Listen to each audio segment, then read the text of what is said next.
Assalamu alaikum. Today is my 24th birthday, and so to mark it I decided to do a 24 things I have learnt in my 24 years. Not the most original birthday video idea, I know, but I really wanted to sit down and do this because I feel like 24 is quite a pivotal age in one's life, and for me I feel like it's really my first proper age into adulthood, even though turning 23 and the events that have happened in my 23rd year of life have really kind of catapulted me into, bam, you're an adult now, you're paying rent, you got bills, you're married. I definitely am a real adult now. Although in some ways I feel like I kind of am not. So today I want to do 24 things that I have learnt in my 24 years, and alhamdulillah, it's such a blessing to reach this age.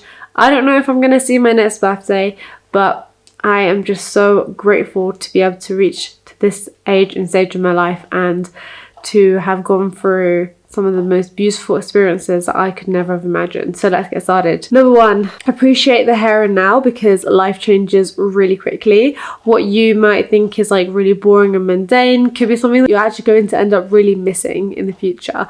For example, watching TV with my siblings. You know, I didn't realise that I'd actually end up missing that when I moved out. And now that I have moved out, now I'm married, and when I come back, I feel like I spend so much more time with them, so much more quality time with them.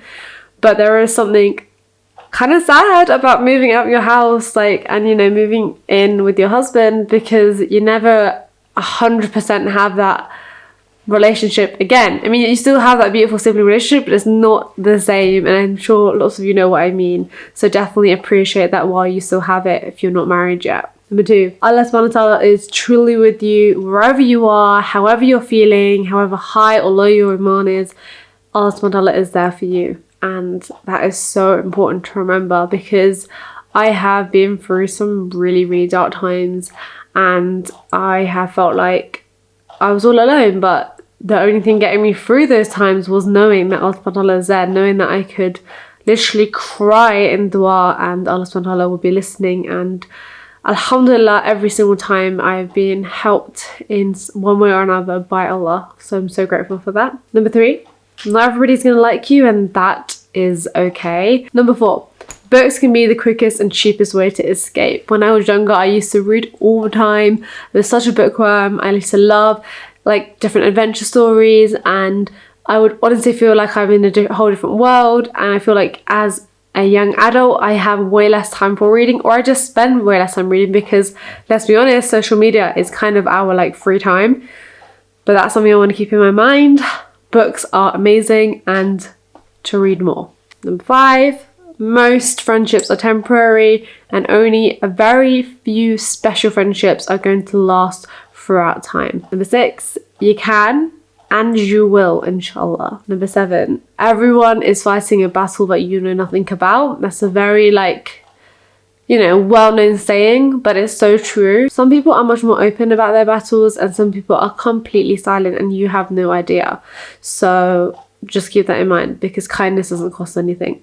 Journaling and writing in a diary is a special kind of therapy, and it's basically free. So take advantage, because it is one of the most freeing things that I have done, and it's helped me through a lot of rough patches in my life. Number nine, it's okay to ask for help. Please ask for help if you need it, and stop putting walls up. You're only making your own life more difficult. Number 10, do what you love as well as what you must. Don't just think, I go to work and this is my job, so I just need to focus on this. Focus on what you love too, whether that is reading more, whether that is creating videos for YouTube, whether that is gardening, whether that's cooking, whether that's going for hikes. Do what you love. Life is too short. And on that note, number 11, life moves so fast. Time is like water slipping through our fingers. So document it in whatever way you want to, whether that's taking photos, whether that's making little video clips, whether that's drawing pictures, whether that's writing diary entries. Keep documents of it, because time is rushing by. Number 12, make dua, make dua, make dua, make dua, make dua.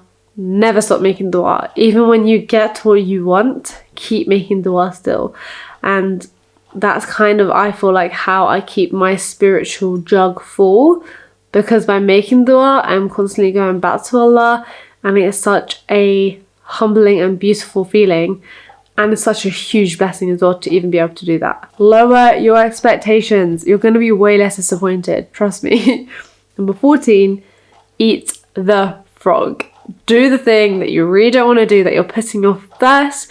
Get it done, get it dusted, and then life will just be a little bit easier, or at least that day will be a little bit easier. So you gotta eat the frog first, okay? Number 15, when somebody is rude or hostile or nasty or angry towards you, it is most likely a reaction to whatever's going on within them. So they are repelling whatever they're feeling, whatever they're thinking onto you. It's very rarely to do with you as an individual, so try not to take it personally. Number 16, this is a tough one that I kind of learned last year, but you can't fix it all. You can't fix deep-rooted issues. You can't change backgrounds for people. You can't wave a magic wand and fix it all. It's just not possible. Number 17, stand up for what you believe in and stand up strong, tall and proud. You will never ever be good enough if you keep caring about what everybody else thinks, because I'm sure there are some people who think that I am not X, Y and Z, and guess what? I don't care, because I'm good enough for myself. I'm good enough for Allah subhanahu wa ta'ala. And that's all that matters, really. And then obviously after that, it's my husband and my parents and my siblings, etc, etc. But for me, if as long as I'm good, as long as Allah's good, then we're good, you know? Because if I know that what I'm doing is what Allah subhanahu wa ta'ala has told me to do, then fundamentally I am fulfilling the rights of my husband and my parents and, you know, people I love. And that is actually the only people who matter. Number 19, your parents are way cooler than you've ever realized. And I think I say that especially because now that I'm 24, this is the age that my mum and dad were when they had me. And yes, I'm married, alhamdulillah, but I cannot imagine having kids at that age. And I think it's so cool that they had me at this age and they did a pretty good job at raising me, if I do say so myself. But just on a serious note, like just thinking about the sacrifices that my dad made to come here and leave his family and, you know, be with my mum and work so hard, so hard, put so many hours in, do so much for our family just to, you know, give us a really good quality life, alhamdulillah. Like, I think it's only like when you become an adult that you realise that. And like how blessed we are, like children of immigrants, like you realise like how much love your parents have to literally leave their whole lives behind to give you a better life. Like, subhanallah, that's beautiful. And yeah, I'm just 100% so grateful for my parents. Number 20, this is a tough one, but I think I've kind of come to terms with the fact that I will never 100% feel like I truly belong anywhere. And what I mean by this is that even though I was born in Britain and I was brought up in Britain, there are still places that I can go to within Britain where I will feel like an absolute alien because of the way people are looking at me, because of the, you know, the hostile feeling, just the uncomfortableness in the air because they feel uncomfortable to see a woman wearing a hijab even though it is her own choice.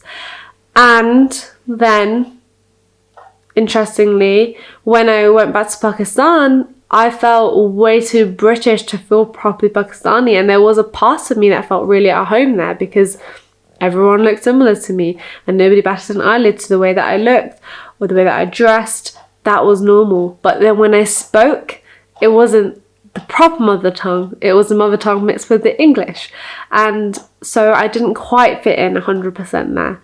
And here I feel so at home here because this is where I was born, this is where I've been brought up, this is where I've lived all my life. But like I said, there's still some instances where I just feel like, wow, is this really home for me? Would I be made to feel like this in my own home? I'm not sure. So it's taken like a good couple of years, I'd say, to like get my head around it and come to terms with it. But I've accepted it, and that's all you can do. You can accept the fact that you're not going to feel 100% home in either your mother country or where you were born, but you just have to kind of accept that both of them have their advantages and disadvantages, and be grateful that you've got some cultural background to be able to go back to whenever you want to. Number 21 is that hard work always pays off. I'm trying to think about like every single time that I've been stressed in the past, whether it's from past my driving test, whether it was my dissertation, whether it was all the paperwork with the PGCE. Alhamdulillah, I worked hard, and alhamdulillah, the hard work always paid off. Believe in yourself a little bit more. Just a little bit more. This is the biggest difference between men and women, to be really honest with you. In a workplace, men believe in themselves. They believe they're right. They believe that they have the right to X, Y, and Z. And women are more hesitant. We step back more. We question ourselves more. We wonder if we said the right thing or did the right thing. Stop. We need to believe in ourselves a bit more so that we can take more opportunities, so that we can say yes more, so that we can achieve more together. And that starts with you every single day saying to yourself, you can do this. You've got this.